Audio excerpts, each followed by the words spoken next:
In this episode, I discuss about metabolic damage and how I make love to CarbKilla bars in my mouth.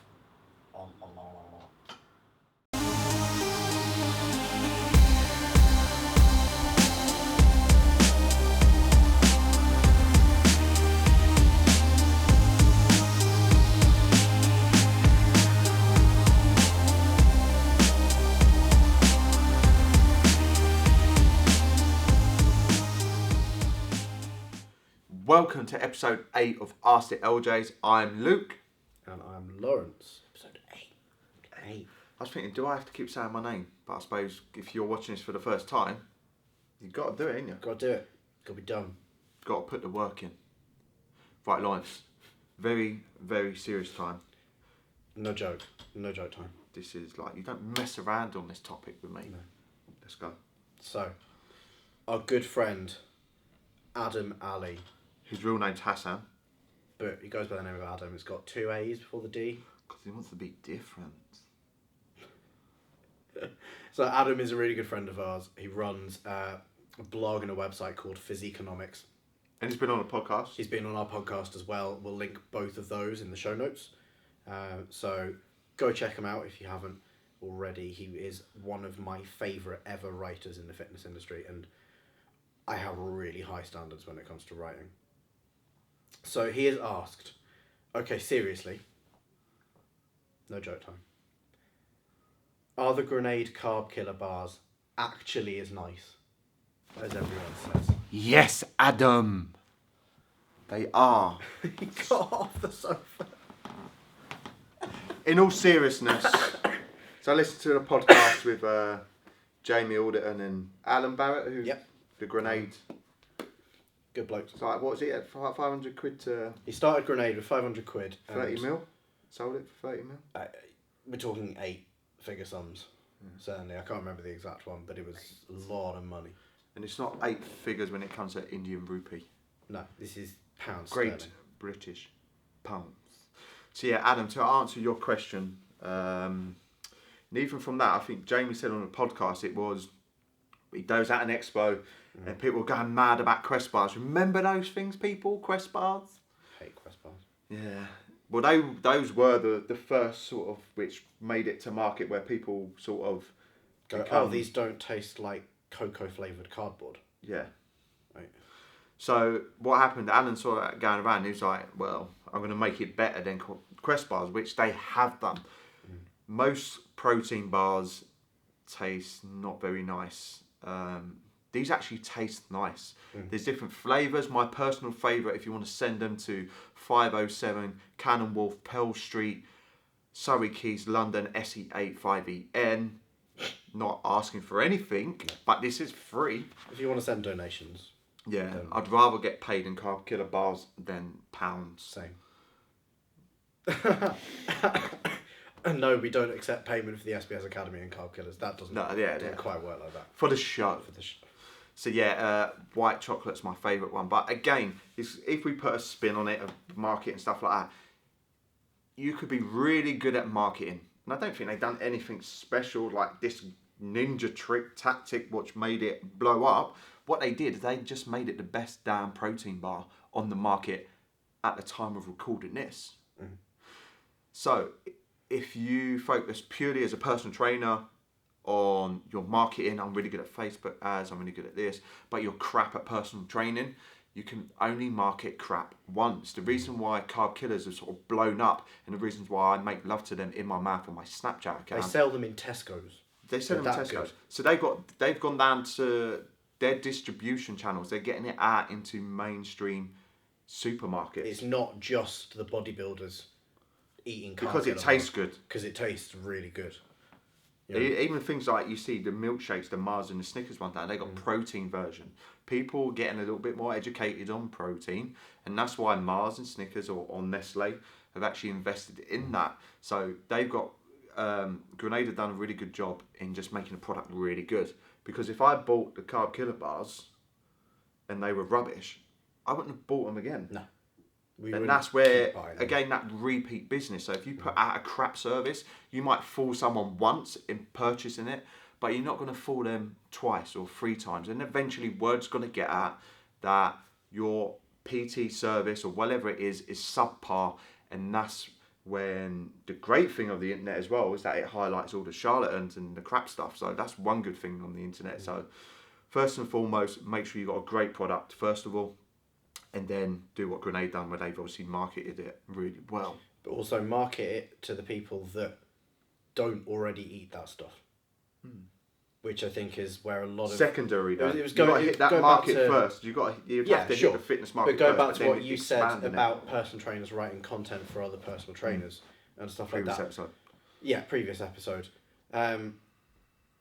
People, it's very easy to sell protein bars to people who already eat protein bars, like the bodybuilders will, so long as it doesn't literally taste like someone has defecated in a wrapper, well, they'll probably eat it. Bodybuilders are weird. But what Grenade have done is seen that there is a massive, massive proportion of the market that isn't a bodybuilder, because there are very few bodybuilders comparatively compared to the population of the UK.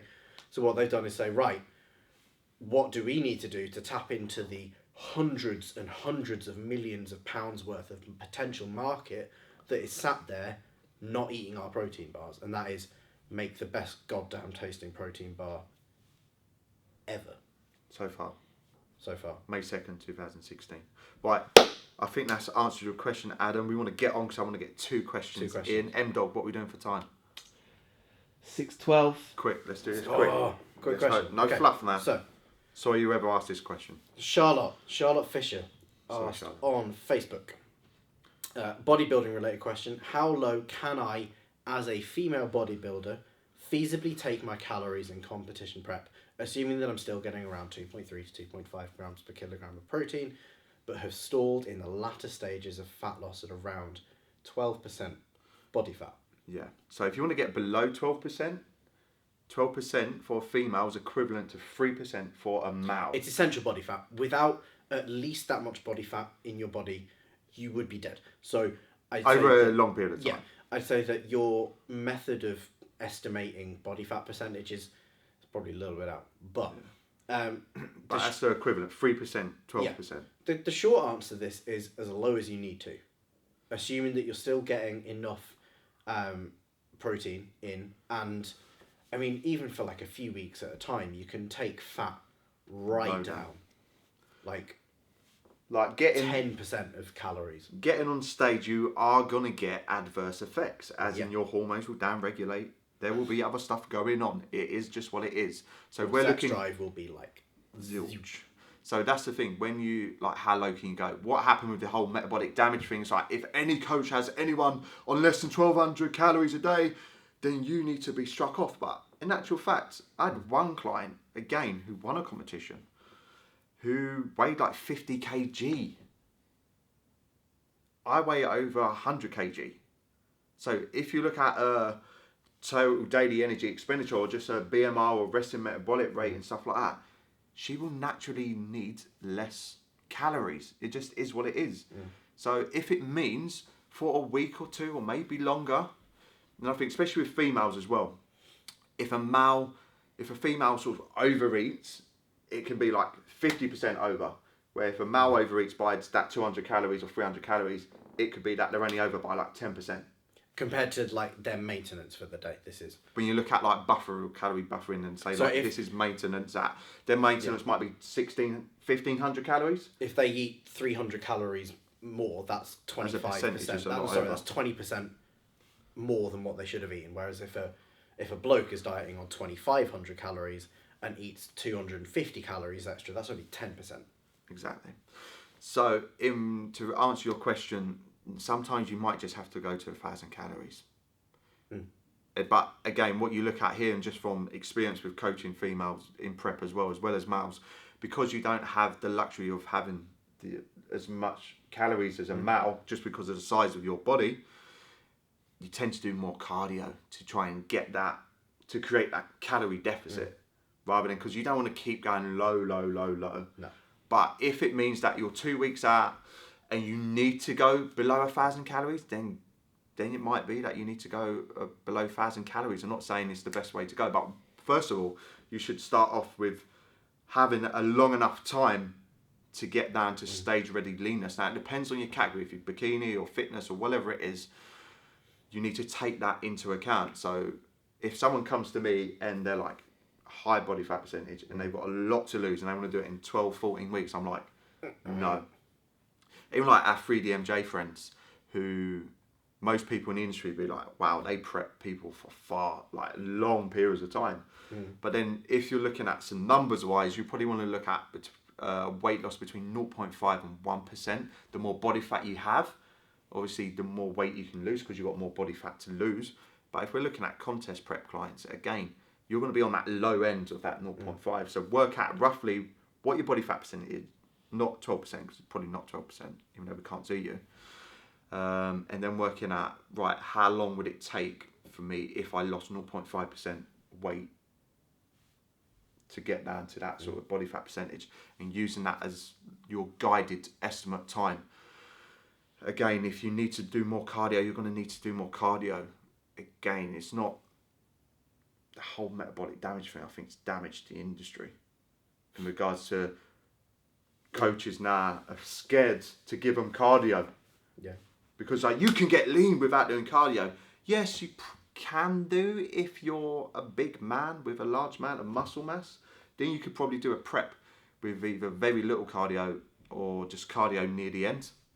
But if you're a female who's already quite slight, doesn't weigh a lot, then you're going to have to do more cardio. So that may mean you have to do cardio 5 times a week.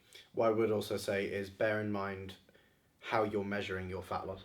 So you mentioned a specific percentage. Well, if you look at a lot of the research into weight loss and using body fat percentage and stuff, and you pool all the data and pull out how much body fat do I need to lose to actually show a proper and like an accurate reading on a body fat percentage estimator type measurement.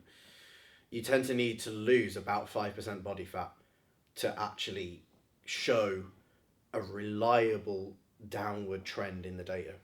So if you're losing less than 5%, which at that level of body fat I'd hope you are, then it probably will show that you've kind of stalled, purely because the reading isn't particularly accurate at all. Whereas if you go off other metrics, so like your weight and the way you look, and things like that, measurements, and once you get that lean, it's going to start to be quite obvious. Then I think you will probably feel like you've stalled less than if you're just going off a body fat percentage estimation. So that's my one input for that. That's it, guys. That's it. Hope you enjoyed the show, and we'll see you on the next episode.